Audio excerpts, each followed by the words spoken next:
Is this working? Is the microphone? Is it coming through the speakers? Can you tell?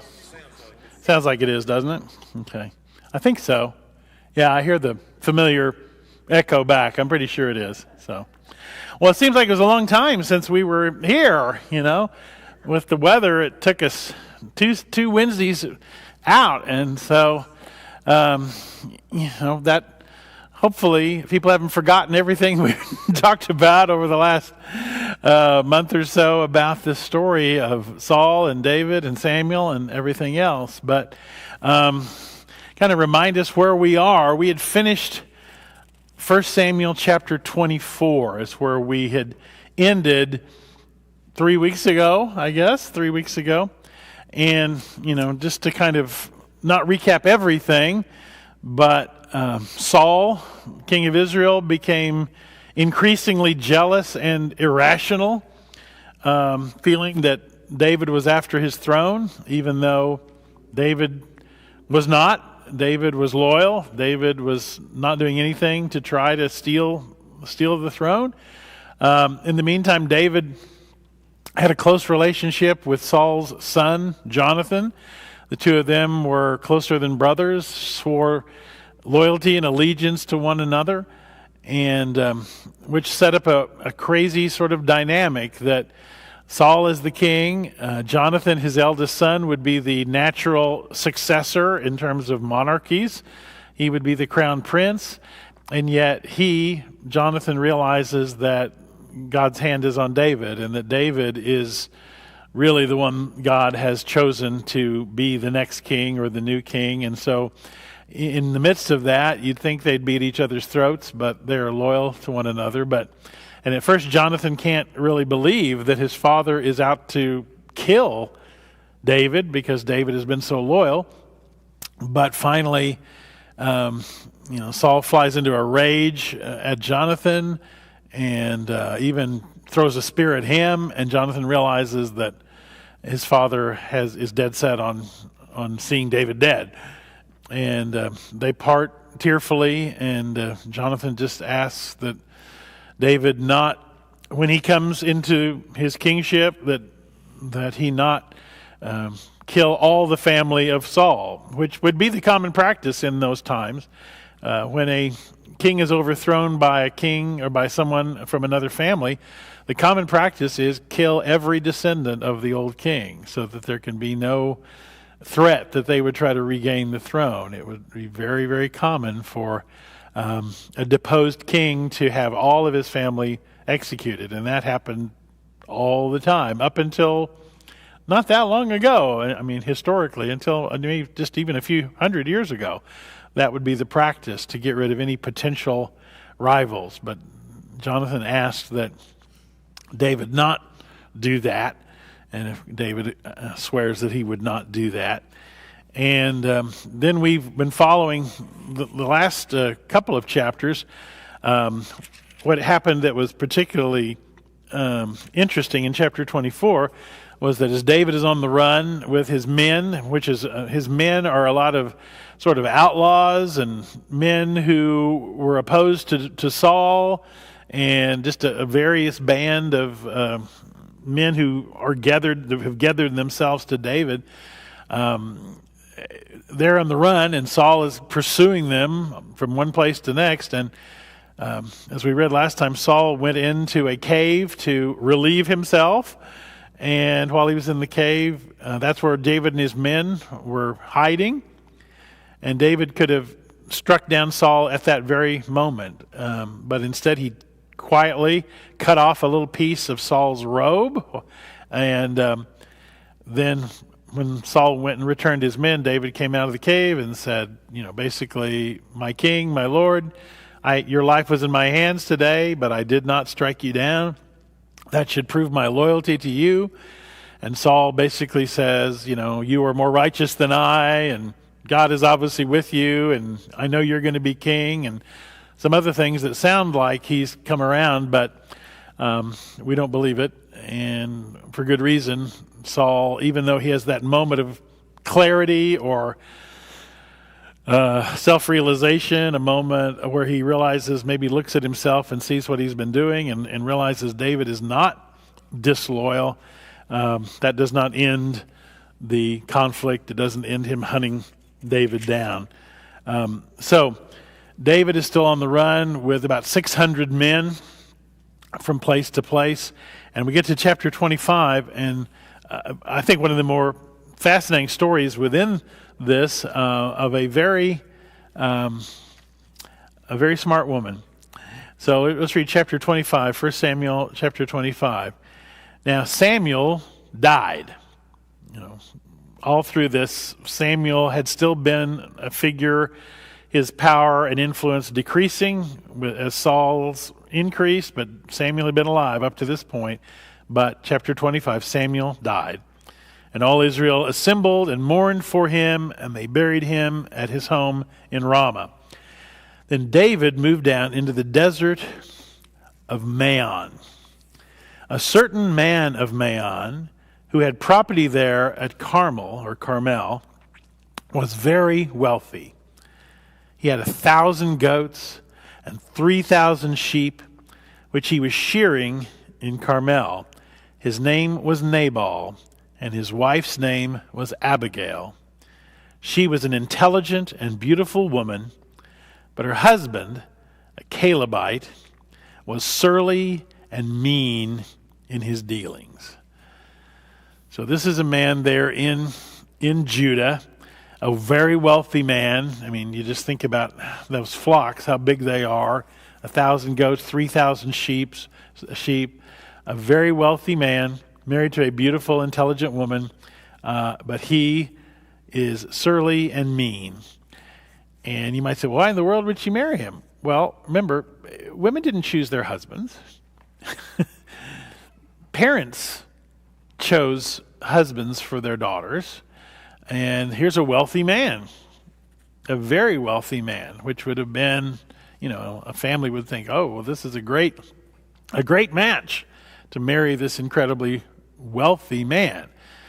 So they marry their intelligent and beautiful daughter to a surly, mean man who was wealthy. And we're going to see an interaction there. It says, David was in the desert, and he heard that Nabal was shearing sheep. Now, what's the significance of shearing sheep?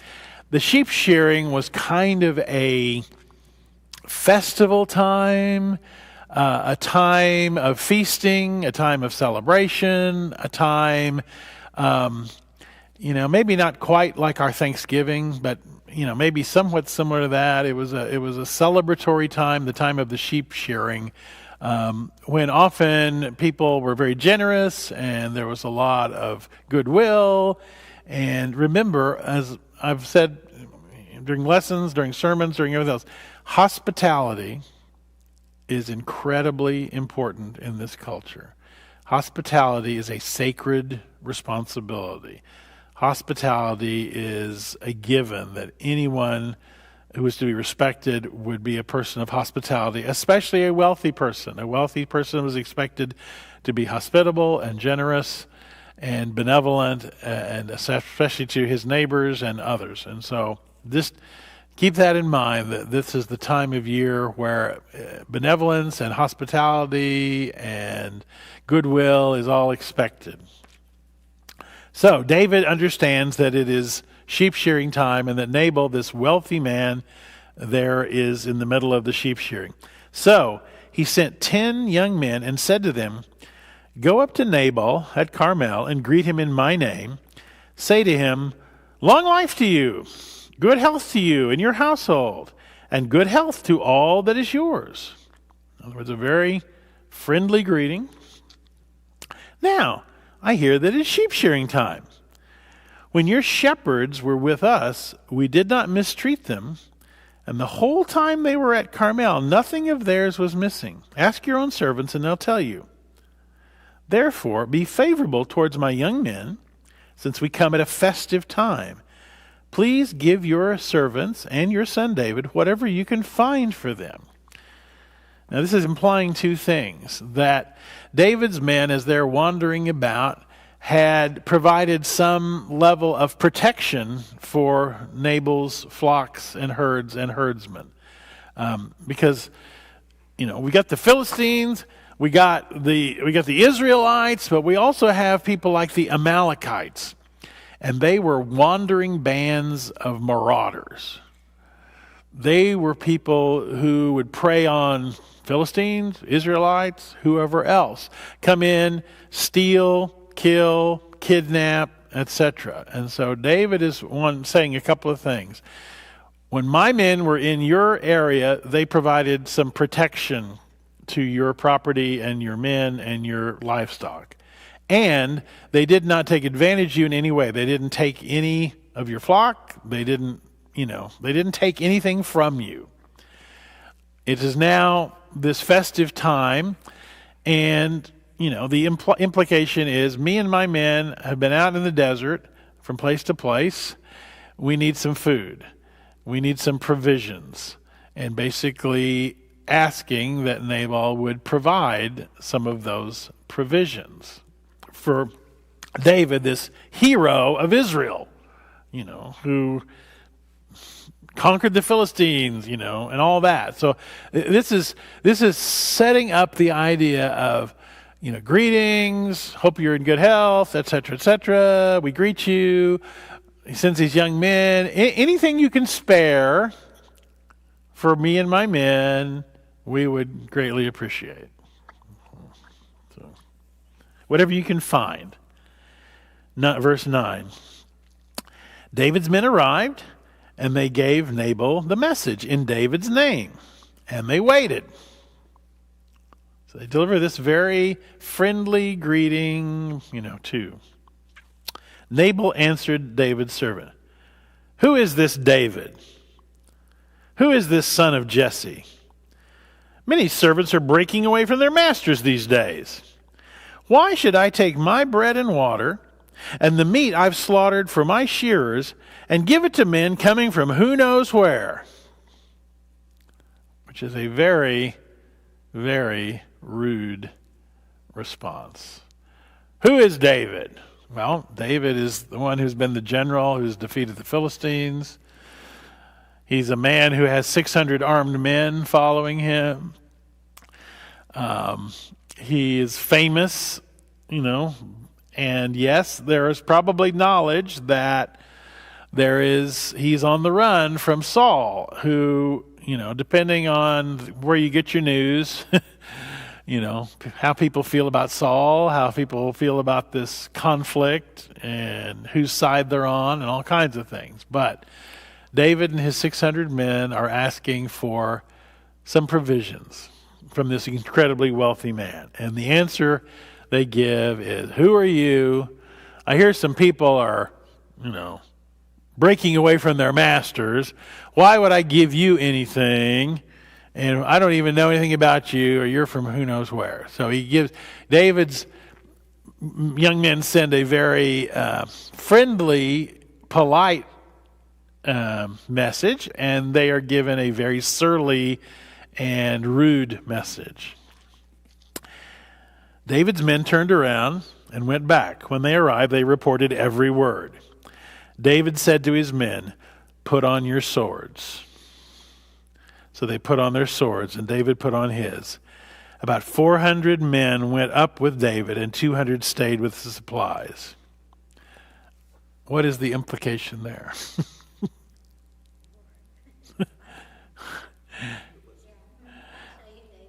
Yeah. Who's David? The implication is, well, all right, if you don't want to generously give us any supplies, I guess we'll have to take them. So one of the servants told Nabal's wife, Abigail, "David sent messengers from the desert to give our master his greetings." This is what they're telling Abigail. David sent messengers from the desert to give our master his greetings, but he hurled insults at them. Yet these men were very good to us. This is what the servants of Nabal are telling Abigail. They didn't mistreat us, and the whole time we were out in the fields near them, nothing was missing.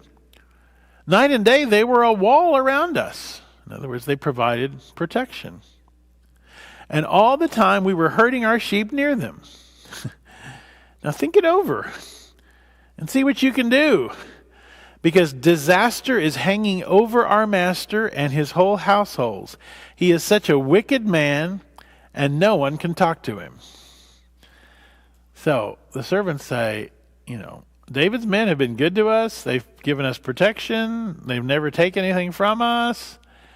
And this is a huge insult. And they say to Abigail, you better do something, because disaster is on the way.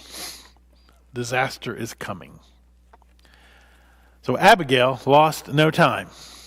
She took 200 loaves of bread, 2 skins of wine, 5 dressed sheep, 5 seahs of roasted grain, 100 cakes of raisins, and 200 cakes of pressed figs, and loaded them on donkeys. And she told her servants, go on ahead, I'll follow you. But she didn't tell her husband, Nabal. She loads up donkeys with provisions. She doesn't tell Nabal where she's going. As she came riding her donkey into a mountain ravine, there were David and his men descending towards her. And she met them. David had just said, it's been useless, all my watching over this fellow's property in the desert so that nothing of his was missing. He has paid me back evil for good. May God deal with David, be it ever so severely, if by morning I leave alive one male of all who belong to him. David is going to go to Nabal and kill every single man in his household and all of his servants for this rude response. When Abigail saw David, she quickly got off her donkey and bowed down before David with her face to the ground, which is what you would do before a king. She fell at his feet and said, my Lord, let the blame be on me alone. Please let your servant speak to you. Hear what your servant has to say. May my Lord pay no attention to that wicked man Nabal, her husband. He's just like his name. His name is Fool. And it's a pun that the name Nabal sounds like the Hebrew word for fool. His name is Fool, and follow goes with him. As for me, your servant, I did not see the men my master sent. Now, since the Lord has kept you, my master, well, she continued to call David her master, as in a king. From bloodshed, the Lord has kept you, my master, from bloodshed and from avenging yourself with your own hands. As surely as the Lord lives and as you live, may your enemies and all who intend to harm my master be like Nabal. And let this gift, which your servant has brought to my master, be given to the men who follow you. Please forgive your servant's offense, for the Lord will certainly make a lasting dynasty for my master, because he fights the Lord's battles. Let no wrongdoing be found in you as long as you live. Even though someone's pursuing you to take your life, the life of my master will be bound securely in the bundle of the living by the Lord your God. But the lives of your enemies he will hurl away as from the pocket of a sling. When the Lord has done for my master every good thing he promised concerning him and has appointed him leader over Israel, my master will not have on his conscience the staggering burden of needless bloodshed or having avenged himself. And when the Lord has brought my master success, remember your servant. So this, on Abigail's part, this is a master class in diplomacy. Hers is a master class in diffusing a situation. She treats David as if he is already the king, continually bowing before him, calling him master. She says, put the blame on me, which he's unlikely to do. He was going to kill all the men. She presents him with a bounty of provisions. She implies that her husband is a fool. And she basically also says, you wouldn't want on your conscience, David, the needless bloodshed of killing all these people out of revenge. You would regret it if you shed all this blood. And I don't want that to be on your conscience. So, she's very, very skillful in how she diffuses this situation. And David's response shows her skill. David, verse 32. David said to Abigail, "Praise be to the Lord, the God of Israel, who has sent you today to meet me. May you be blessed for your good judgment and for keeping me from bloodshed this day and from avenging myself with my own hands.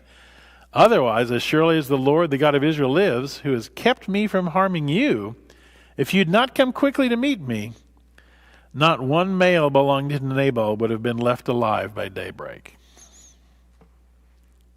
If you hadn't come, every man in your husband's household would be dead by morning.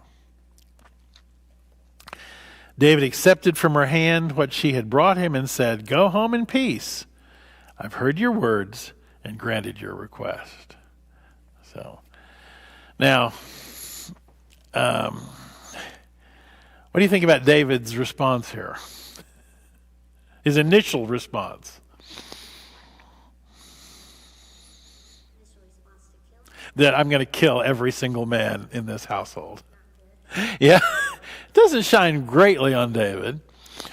But the author, I think, is leading us to think every Nabal would deserve this kind of comeuppance, this kind of revenge for speaking to David in this manner, to treating him so rudely, to not offering him hospitality. But fortunately, she's able to talk him out of it, and as she says, needlessly shedding blood. And David decides not to go through with that. What we in our culture just can't quite fully grasp is just how important hospitality was and is in that part of the world. Just how much of an absolute mandate showing hospitality was, and how badly Nabal had broken the social conventions of the day. So she rescues her family and her household from revenge, and she keeps David from maybe going over the edge in terms of bloodshed. So let's see what happens next. When Abigail went to Nabal, he was in the house holding a banquet like that of a king, because he's a wealthy man. He was in high spirits and very drunk. So she told him nothing until daybreak. She walks in, he's drunk, and she decides not to tell him how narrowly he avoided death. When in the morning Nabal was sober, his wife told him all these things, and his heart failed him, and he became like a stone, and about 10 days later the Lord struck Nabal and he died. So hearing how close he was to death apparently gave him a heart attack or stroke, and 10 days later he died anyway. But none of his men died. None of his servants died. When David heard that Nabal was dead, he said, "Praise be to the Lord, who has upheld my cause against Nabal for treating me with contempt. He's kept his servant from doing wrong and has brought Nabal's wrongdoing down on his own head." In other words, I did not take revenge, God did. Then David sent word to Abigail, asking her to become his wife. Skip the funeral. Why don't you come and be my wife? His servants went to Carmel and said to Abigail, "David has sent us to you to take you to become his wife." She bowed down with her face to the ground and said, "Here's your maidservant, ready to serve you and wash the feet of my master's servants." Abigail quickly got on a donkey and, attended by her 5 maids, went with David's messengers and became his wife. So, again, probably not the way things would work in our culture, but, she was married to a louse. She was married to a cruel, stupid man, Now she has the chance to be the wife of whom she believes will be the king. So she quickly accepts the proposal and comes and joins David as one of his wives. David had also married Ahinoam of Jezreel, and they both were his wives. Well, what about Michal, Saul's daughter? Saul had given his daughter Michal, David's wife, to Paltiel, son of Laish, who was from Galim. So in the midst of all this, Saul had forced his daughter, David's wife, to basically divorce David and had given her to another man. So now David no longer has Michal, the daughter of the current king, as his wife, but he has two other wives. And again, in this time, polygamy is acceptable for the wealthy and the kings. I mean, if you think David is something, wait till you get to Solomon. As we know, Solomon has 700 wives, which is all about politics with Solomon. It's all about political alliances. He probably didn't even know all their names, but he does have 700 wives. So now David has married Abigail, and he's still on the run, though. But other than gaining it calls her smart and beautiful, intelligent and beautiful. What has he also gained besides a beautiful and intelligent woman? Yeah, a rich widow. I mean, he has now married a very wealthy woman who could help provide his men with lots of provisions. Because an army does indeed travel on its stomach. So now he's married a woman of means who can help supply for his men their needs. So, but he's still on the run. And of course, the author doesn't really tell us that. I mean, we can assume that because she is now the widow of a very wealthy man, that she brings some of that wealth into the marriage. I mean, we don't know that as an absolute. It seems logical. But David is still on the run from Saul. So let's look at chapter 26.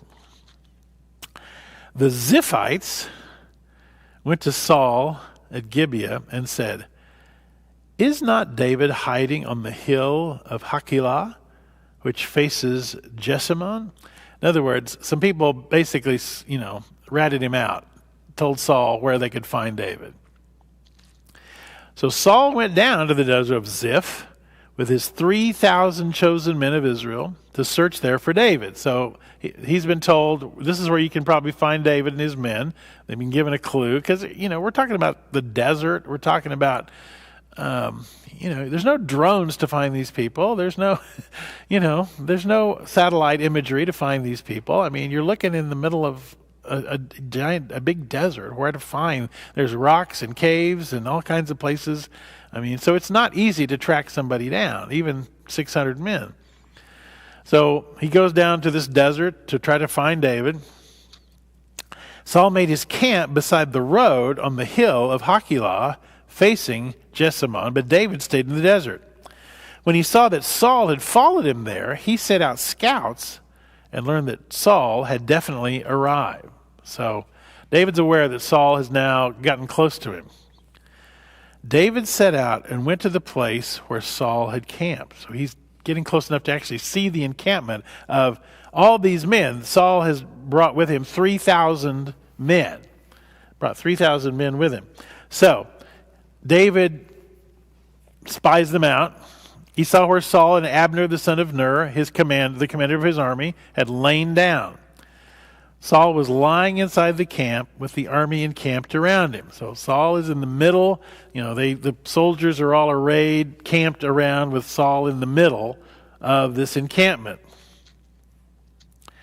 David then asked Ahimelech the Hittite, as one of the mercenaries in his army, and Abishai, son of Zeruiah, Joab's brother, "Who will go down into the camp with me to Saul?" "I'll go with you," said Abishai, which is a very dangerous mission. To go into the camp of the enemy, to go into the camp where the man hunting you down is camped. So David and Abishai went to the army by night, at least they're going by night, and there was Saul lying asleep inside the camp with his spear stuck in the ground near his head. And Abner, who is his general, and the soldiers were lying around him. They're all dead asleep. And David and Abishai are able to tiptoe and get right there next to where Saul is fast asleep. And Abishai said to David, "Today God has delivered your enemy into your hands. Let me pin him to the ground with one thrust of my spear. I won't strike him twice."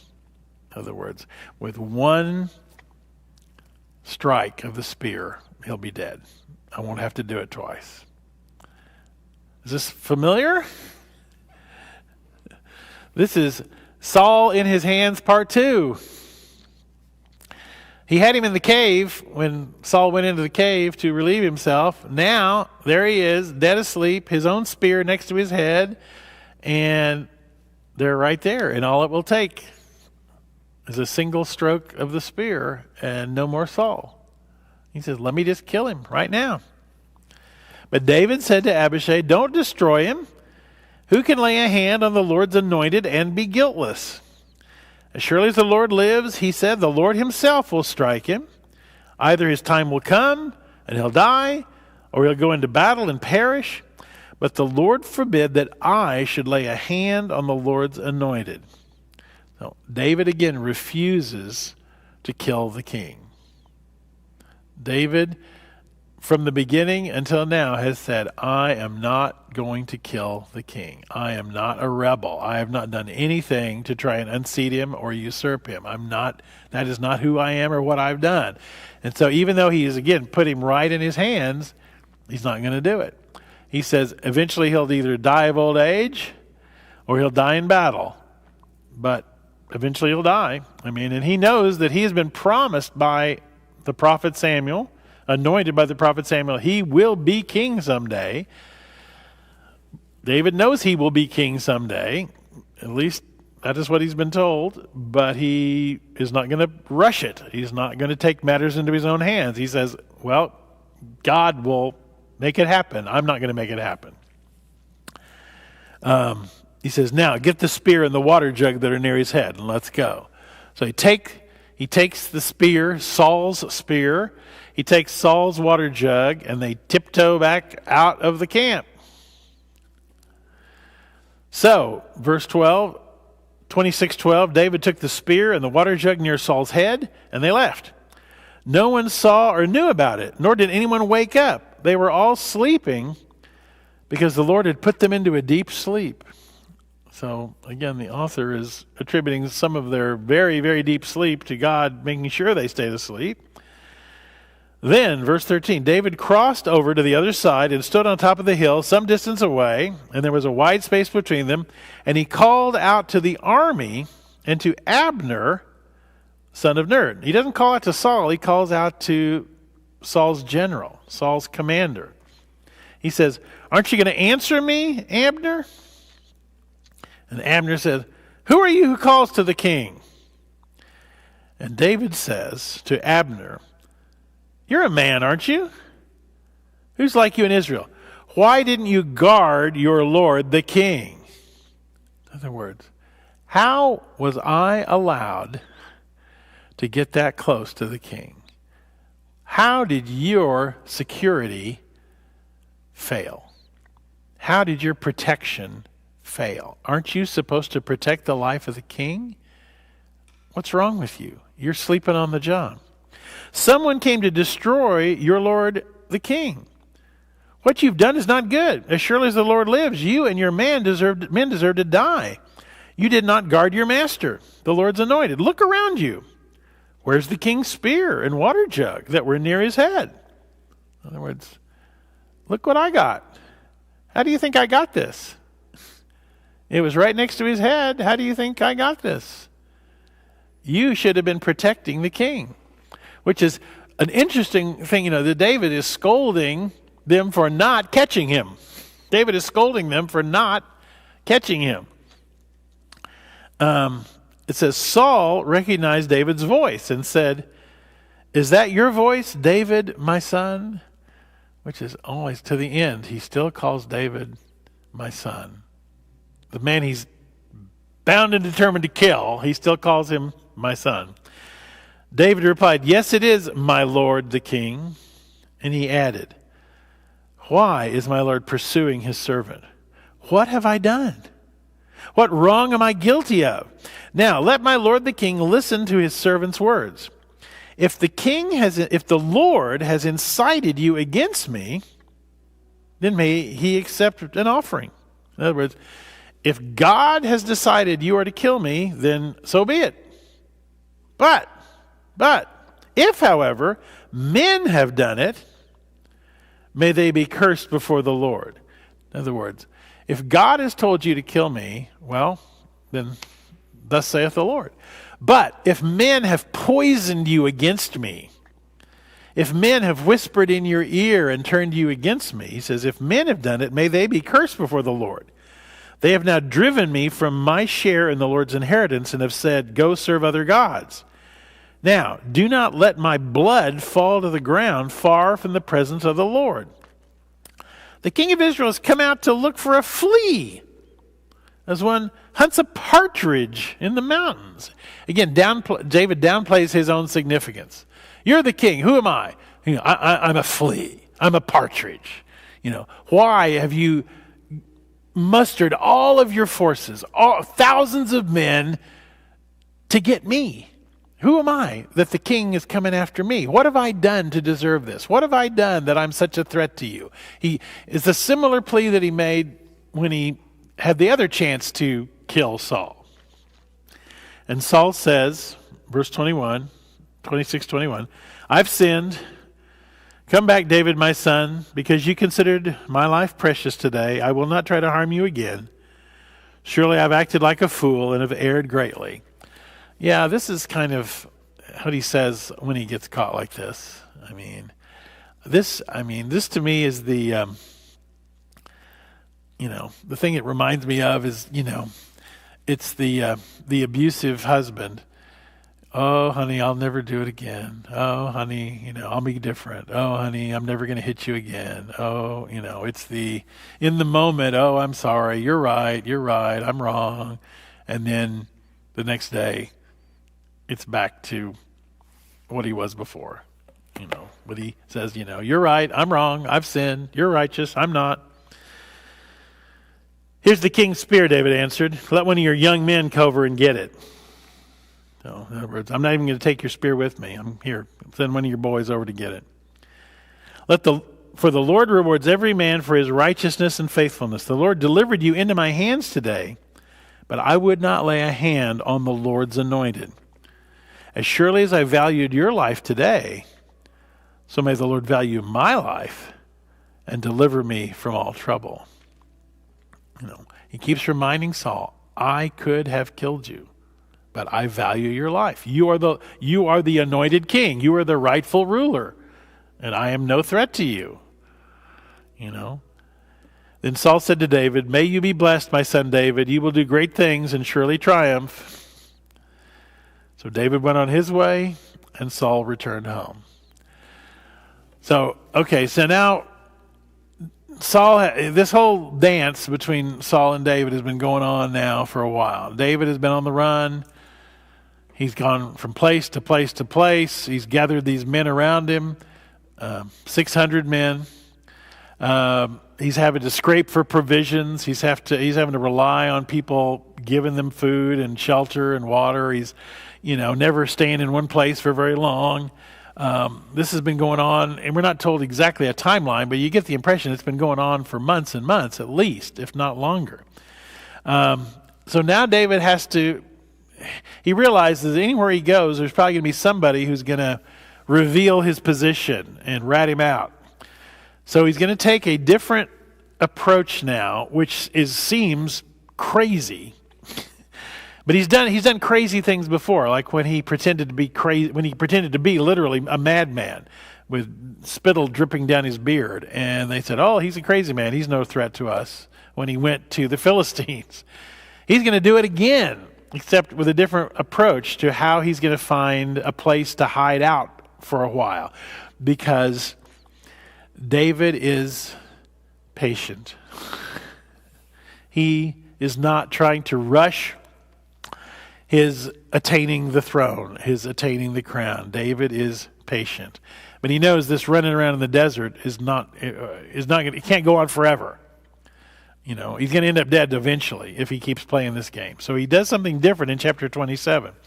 So what does he do in chapter 27? David thought to himself, one of these days I will be destroyed by the hand of Saul.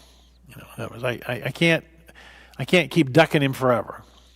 The best thing I can do is escape to the land of the Philistines. Which you're like, what? The Philistines? You're going to go hide out among your enemies, the ones that you murdered and killed in battle? The best thing I can do is escape to the land of the Philistines. And Saul will give up searching for me anywhere in Israel, and I'll slip out of his hand. So I think this is a pretty crazy strategy. How is he going to pull this off? How is he going to go hide out among the Philistines? So, David and his 600 men with him left and went over to Achish, son of Maoch, king of Gath. Remember, Gath is one of the principal cities of the Philistines. That's where Goliath was from, Goliath of Gath. So Gath is a major Philistine city.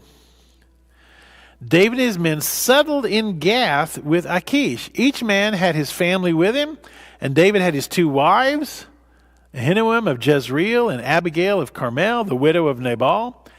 When Saul was told that David had fled to Gath, he no longer searched for him. Okay, so, Saul's all right, he's gone over to the enemy.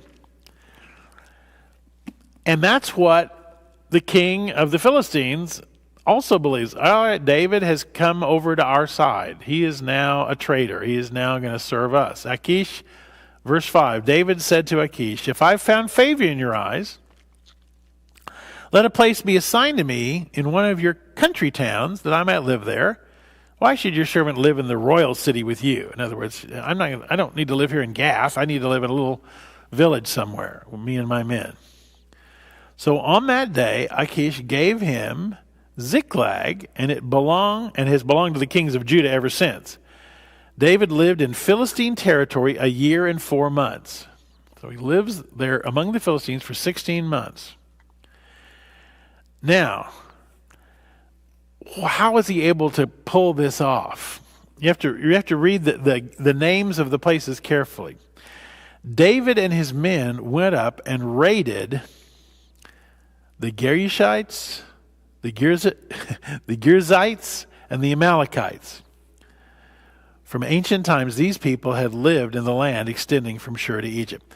These are these traveling marauders. These are these bands, these Amalekites and these other people are the ones who would go from village to village, pillage, steal, kidnap, take plunder, etc.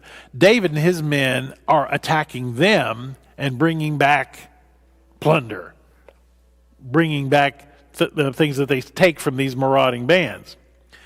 But whenever David attacked an area, he didn't leave a man or woman alive, but he took sheep and cattle, donkeys and camels and clothes, and he returned to Achish, the king of Gath. When Achish asked, "Where did you go raiding today?" David would say, "Against the Negev of Judah, against the Negev of Jerahmeel, against the Negev of the Kenites." In other words, David says, "Oh, I'm raiding Israel." David told the king of the Philistines, "Where did you get all this plunder? Where did you get all this stuff?" "Oh, I've been raiding Israel. I've been raiding Judah." But he wasn't raiding Judah. He was raiding the Amalekites. But he was telling the Philistines that he was raiding his own people, the Israelites, in Judah, his home territory, which made the Philistine king believe, yeah, he's totally cut ties with his home country. He's totally cut ties with Israel and Judah. I can trust him because he wouldn't be raiding Judah if he was still loyal to them. He wouldn't be doing that. So I can trust him. Now, what David, when he would raid the Amalekites, these bands, he had to kill every single person so that no one could squeal on him that he wasn't really raiding Israel, that he was instead raiding the raiders. So he had to make sure he killed every single person when they raided these other bands of marauders. So he's playing a double game. He's a double agent. He's living among the Philistines, telling them he's raiding the Israelites, when in reality he's raiding their common enemy, the Amalekites. Okay. It says there in verse 11, he didn't leave a man or woman alive to be brought to Gath, for he thought they might inform on us and say, this is what David did. And such was his practice as long as he lived in Philistine territory. Achish trusted David and said to himself, he's become so odious to his people, the Israelites, that he'll be my servant forever. So David has pulled the wool over the eyes of the king of Gath, one of the kings of the Philistines. Now again, we would go, yeah, but he's having to murder all these people to do it. Well, from the standpoint of the Israelites who are reading these scriptures hundreds, thousands of years ago, they're like, well, he's killing the bad guys. You know, he's raiding the raiders. You know, he's raiding the marauders, and they deserve whatever's coming to them. Now, we don't think that way. We don't believe that would be appropriate, and that's a cultural difference that lots of things that happen, especially in the Old Testament, when there's warfare, it's pretty bloody. And we go, gosh, that's really bloody. But in the context of the story, this is how David was able to stay away from Saul and also kill the enemies of both the Philistines and the Israelites. So we move on to now an even more weird and one of the more weird chapters in the entire Bible. Chapter 28. In those days, the Philistines gathered their forces to fight against Israel. Yeah. And Achish said to David, you must understand that you and your men will accompany me in the army. In other words, it's getting to the place now. The Philistines are getting ready to attack Israel in mass. And he says to David and his men, and you're going to come with me and attack Israel. And now suddenly, now David's really in a pickle because he can't go on pretending anymore. Now he's being expected to go to war against his own people. So now David has really put himself in a pickle. And David says, because David, again, David is fast on his feet and very smart. He says, then you'll see for yourself what your servant can do. He's like playing right into the role. Yeah, boy, yeah. You watch me. I'm ready.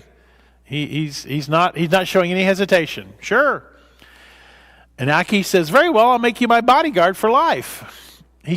Achish totally trusts David, not realizing David is playing him like a fiddle this whole time. Now, Samuel was dead. Yeah, we learned that a couple of chapters ago. Samuel was dead. And all Israel had mourned for him and buried him in his own town of Ramah.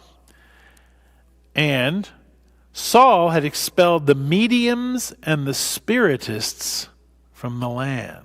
Does anyone have a different word other than mediums and spiritists there? Yeah. Huh? Psychic, yeah. One of the things that was forbidden way back in the laws of Moses was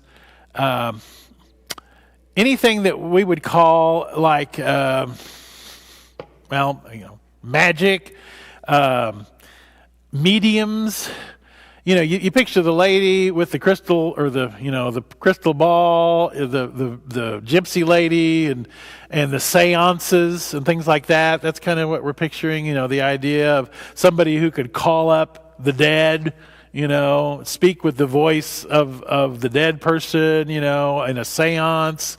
Those who practiced different kinds of, what do you want to call it? Voodoo, magic, spells, incantations, witchcraft, sorcery, all those things. All those things, of course, were forbidden in the Old Testament laws. Those things were forbidden, and, for good reason. So that's just telling us how desperate Saul is going to get. Those things had been expelled. The Philistines assembled and came to set up camp at Shunem, while Saul gathered all the Israelites and set up camp at Gilboa. When Saul saw the Philistine army, terror filled his heart. Now, why? How had Israel been able to defeat the Philistines in the past? Remember what I said about when you're talking army versus army, what advantages the Israelites had? Well, God being the major one, but if you look at it purely from a human standpoint, if you do from a military standpoint, what advantages the Israelites have in terms of battle? No, Israelites had more men. Israelites had more soldiers. What advantage did the Philistines have? They had chariots. They had advanced weaponry. So in the previous battles were often in hilly valleys and mountains and places. In hilly mountains and valleys and places, what good is a chariot? Not much of good. The only place a chariot is of value is more a plain, more flat terrain. A chariot is not very helpful in rocky, mountainy territory. But on a plain, on flat terrain, a chariot can be a great advantage. This battle is being set up on a plain. And that's why Saul is scared to death. Because in the past, Israel has been able to hold its own or even fight well against the Philistines because they had more men. But now, this battle is being set up on a plain. In a plain, the Philistines have the advantage of weaponry and chariots, and their weapons themselves are better. Forged. They have a tactical advantage of weaponry. So Saul is petrified. He was afraid. Terror filled his heart. He inquired of the Lord, but the Lord didn't answer him by dreams or by Urim or prophets. So three ways that he was hoping God would give him some direction as to how to win this battle. Did God give him a dream? No. The Urim were these devices that were used kind of like dice or drawing straws or a way to try to determine an answer. God guide the dice, basically. That wasn't giving him any answers. There was no prophet. There was no spokesman for the Lord now. They'd all abandoned him. So he's looking for some direction. How can I win this battle? Because remember, Saul, in the past, Samuel would give him instructions, and he would kind of halfway follow them. And Samuel kept saying, you haven't followed the instructions of the Lord. And Saul would go, well, I almost did, but, you were late, and the men needed they were getting anxious, and they were going to leave. And Saul had all these excuses for not doing what Samuel told him to do. Now there was no Samuel, there is no prophet, and he's like, I need a word from the Lord, but I'm not getting it. So what's he going to do? Saul said to his attendants, find me a woman who is a medium, so I may go and inquire of her. He wants a seance. We're going to find out, what does he want? He wants to speak to Samuel, even though Samuel is dead. And he says, I need a witch woman. I need a medium. I need to have a seance. And they said, well, there's one of those women's in Endor, the old King James, the witch of Endor. The witch of Endor. Do you remember a TV, some of you remember, old enough to remember a TV show called Bewitched? What was Samantha's mother's name? Endora. That's why. It's from this. See, all these little connections to even popular media. Yeah, the Witch of Endor. So Saul disguised himself, putting on other clothes, and at night he and 2 men went to the woman, to the Witch of Endor. Consult a spirit for me, he said, and bring him up for me, the one I name. So he wants her, like in a seance. I mean, at least the ones I've only seen them on TV. I don't know how accurate they are portrayed in movies and TV shows, but the idea of trying to get a dead person to speak, that's what he's wanting. And the woman said to him, surely you know what Saul has done, not knowing that he is Saul. He's disguised himself. He's not wearing kingly attire. Surely you know what Saul has done. He's cut off the mediums and the spiritists from the land. Why have you set a trap for my life to bring about my death? In other words, why are you doing something you know is illegal? Why are you trying to get me to do something that you know I'm forbidden to do? And if Saul hears about it, I'll really be in trouble. Saul swore to her by the Lord, as surely as the Lord lives, you will not be punished for this. The woman asked, whom shall I bring up for you? Bring up Samuel, he said. It says, when the woman saw Samuel, she cried out at the top of her voice and said to Saul, why have you deceived me? You're Saul. Now here's where it gets weird, and all various interpretations of what happens next. Because at this point, we're going to say, well, the voice of Samuel speaks. Now, is this presented as she actually was able to succeed in doing this? Or she's a fraud and a phony, like I think any modern woman who, quote, calls up a dead person is. I mean, how did the initial people who read this account, did they understand it to mean that she actually succeeded in calling Samuel up from Sheol, which is what in the Old Testament, the place of the dead, Sheol? Or are we to understand that she is a phony and that the voice he hears is actually her voice, supposedly speaking for Samuel? Well, I have this little note here. It says the Witch of Endor.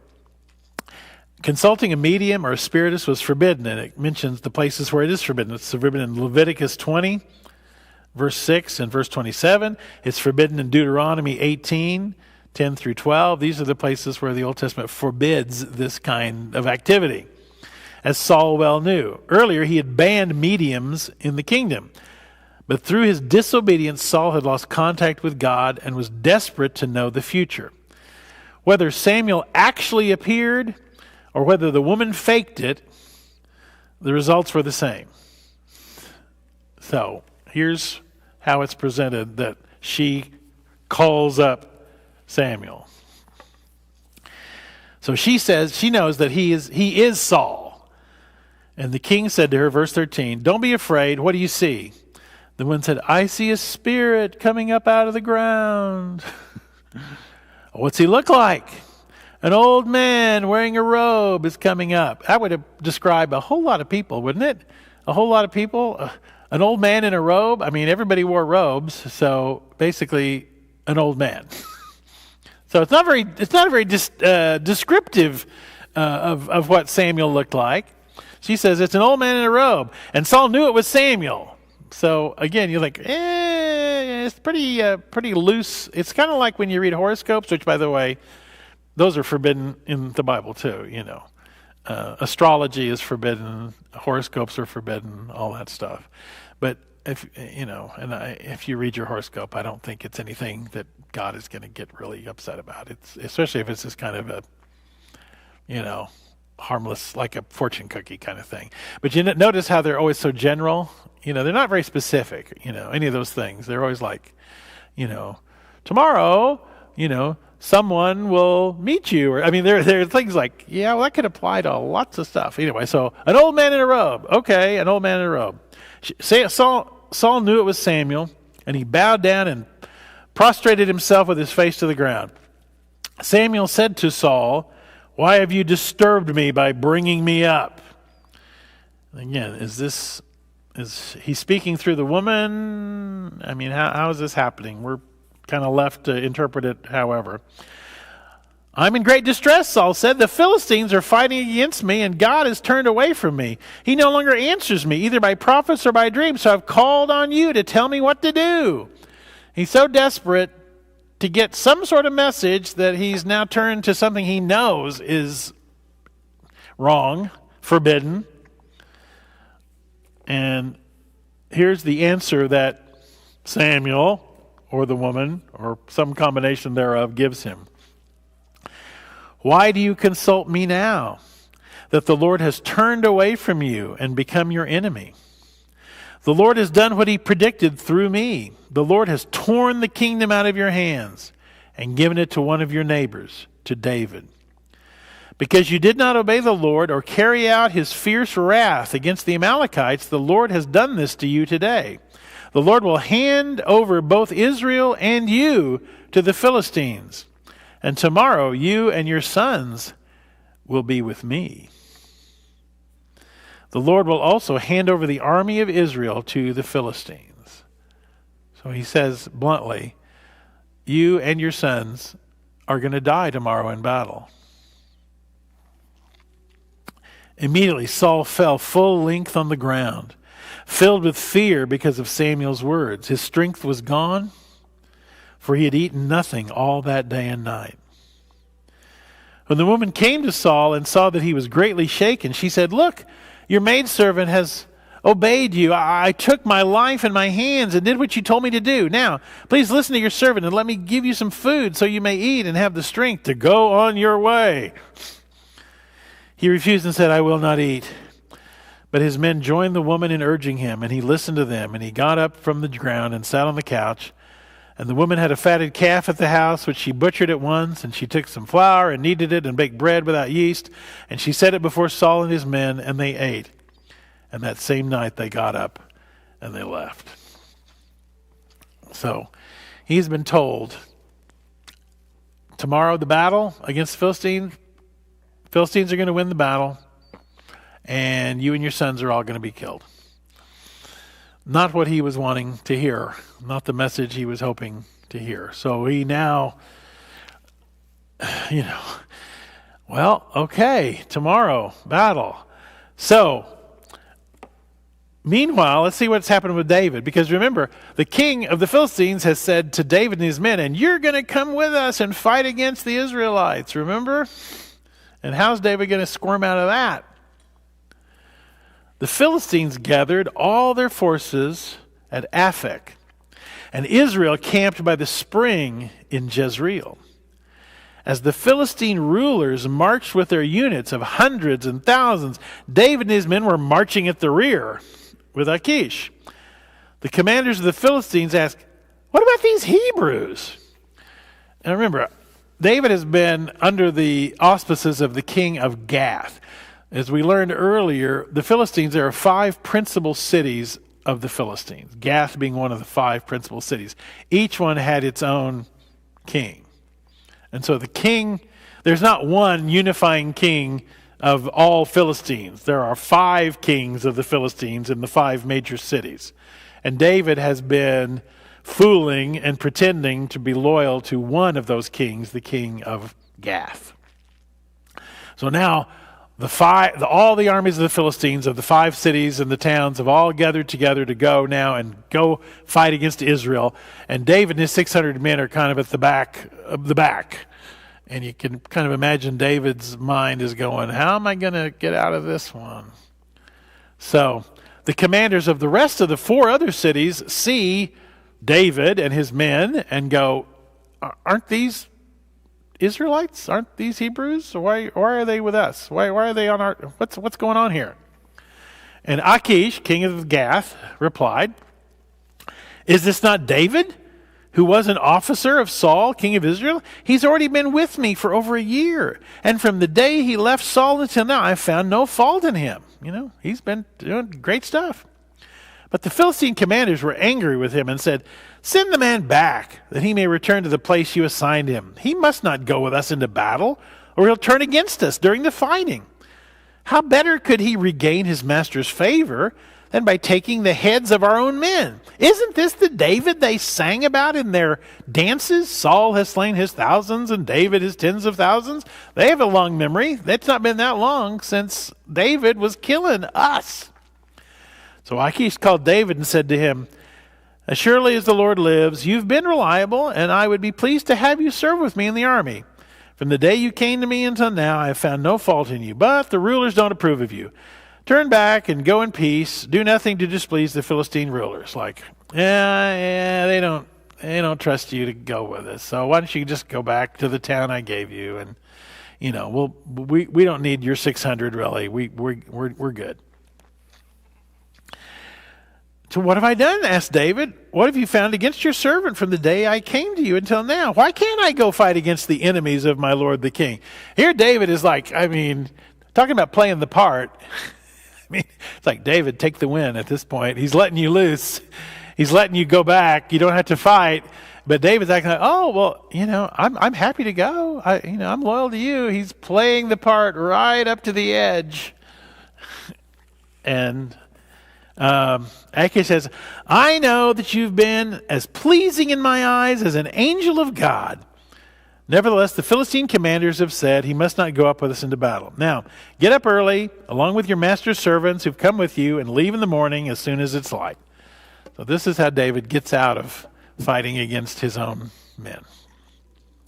So David and his men got up early in the morning to go back to the land of the Philistines. And the Philistines went up to Jezreel.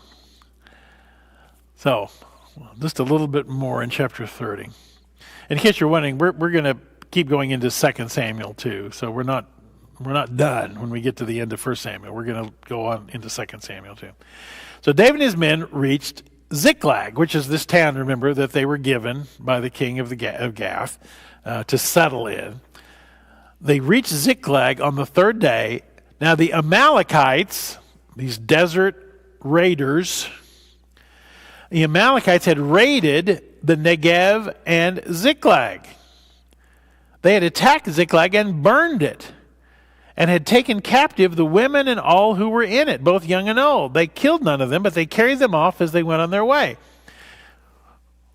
Why would they do that? What's the timing of that? The Amalekites knew all the men were gone. The Amalekites knew the men of the town had all left to join the army, leaving the women and children there. So the Amalekites picked that moment to go and kidnap all the women and children, take all the plunder, and burn the town down. Again, and some things, don't change. You've heard about the professional athletes who've had their homes raided, right? You read about in the news, like Joe Burrow, and some of the NFL players have had their houses robbed while they were in another city playing football. They knew they're not home because they're playing football against this team in this other town. So that's when they chose to break into their house and steal their stuff. So it's the same idea. If we know they're not there, that's the time to go steal. Well, the Amalekites know the men are not in town. They've gone off to battle, leaving the women and children. That's the time they're going to go raid the town. So that's what they've done. They've raided this town that David and his men were staying in. And luckily they haven't killed the women and children, but they've kidnapped all of them. When David and his men came to Ziklag, they found it destroyed by fire and their wives and sons and daughters taken captive. So David and his men wept aloud until they had no strength left to weep. David's 2 wives had been captured, Ahinoam of Jezreel and Abigail, the widow of Nabal of Carmel. David was greatly distressed because the men were talking of stoning him.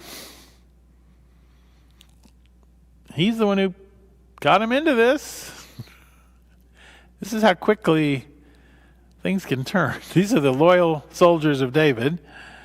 How quickly people can turn.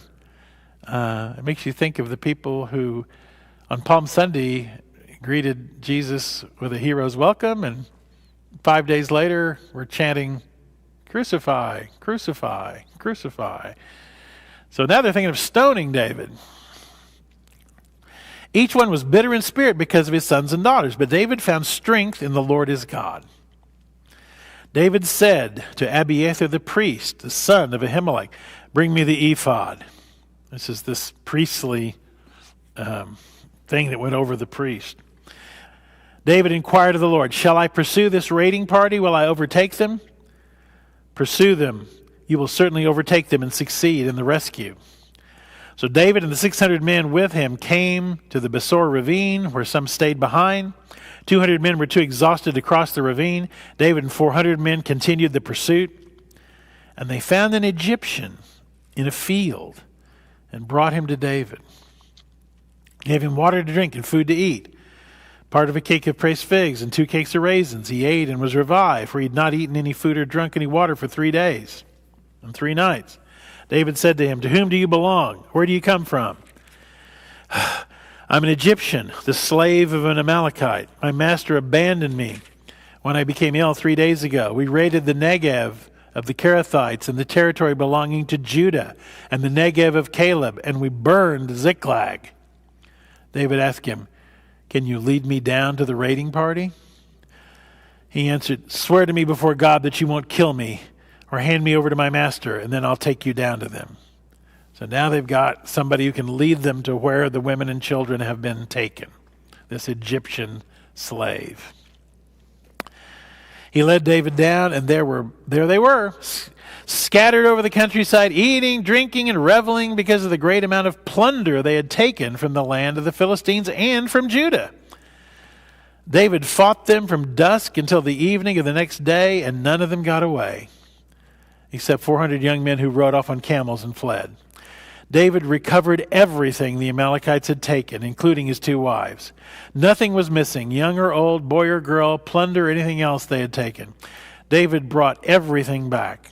He took all the flocks and the herds, and his men drove them ahead of the other livestock, saying, "This is David's plunder." Wow, the guys who were getting ready to stone him are now saying, "Yeah, David, this is all you. This is all yours. This is your stuff." David came to the 200 men who'd been too exhausted to follow him and who were left behind at the ravine. They came out to meet David and the people with him, and David and his men approached. He greeted them. But all the evil men and troublemakers among David's followers said, "Because they didn't go out with us, we won't share with them the plunder we recovered. However, each man may take his wife and his children and go." David replied, No, my brothers, you mustn't do that with what the Lord has given us. He's protected us and handed over to us the forces that came against us. Who will listen to what you say? The share of the man who stayed with the supplies is to be the same as him who went down to the battle. All will share alike. David made this a statute and ordinance for Israel from that day to this. Again, David showing how he continued to command loyalty and goodwill from his men, something that he did once he became king as well. When David arrived at Ziklag, he sent some of the plunder to the elders of Judah, who were his friends, saying, "Here's a present for you from the plunder of the Lord's enemies." Because you see, not only did they recover their stuff, they took all the stuff from the Amalekites too. So they had extra plunder stuff. He sent it to those who were in Bethel, Ramoth Negev, and Jatir, to those in Aro, Sifmoth, Esmoa, and Rakal, to those in the towns of the Jerishmeelites and the Kenites, those in Hormah and Borashan and Akda and Hebron, and those all the other places where David and his men had roamed. So, all during their time escaping from Saul, they'd gone from town to town to town to town to town to town. Those towns had often supplied them with food and drink. Now, David makes sure this plunder goes to all the places that helped him while he was on the run. What does that do for David? Expands goodwill. Expands, and you could say, did David do this out of gratitude or out of a very smart political calculation? And say yes. You can probably yes to both. David is very smart. David is very brave. David is very cunning. But most of all, David listens to the Lord. Something that Saul didn't do. And from the time Samuel anointed little young David, the youngest son, and poured oil on his head and said, "You're going to be the next king of Israel." From that time until this and beyond, David listens to God, and Saul doesn't. The problem with the monarchy was not so much a monarchy, it was a problem with the wrong king. And as we said last week, or really 3 weeks ago, I guess, Saul was a great soldier, but he wasn't a very good king. Those are two different skill sets. Saul was a good soldier, and he was a good warrior. And he did do some impressive things in battle. Saul was a good soldier and a good warrior, but he was not a good king because he would not listen to Samuel's direction that came from God. And that's where he slipped up. And if you remember way back, several chapters back, when he and Samuel are having this argument, and he said, "You didn't follow the Lord's instructions." And Saul's like, "Yeah, I did, sort of." And Samuel turns his back on Saul and starts to walk away. And Saul grabs Samuel's robe, you remember, and rips his robe. And Samuel turns and says, "In the same way you tore my robe away from me, God is going to tear the kingdom away from you." And that's what he does. So we'll have one more chapter of 1 Samuel, which is the final fate of Saul, which has already been foreshadowed. He's already been told what's going to happen, and now we're going to see how it happens. And we're going to see the final chapter on Saul, and then the first chapter of this new reality, what happens after there is no more Saul. So why don't we pray? Lord, we're grateful as always for these stories that give us insight into what was happening in this land thousands of years ago. David, the king that when Jesus came, they called him Son of David. Lord, we just we thank you for these stories that help give us insight, and we want to be people who listen to you, who follow you, and help us to follow you this day and every day. Amen.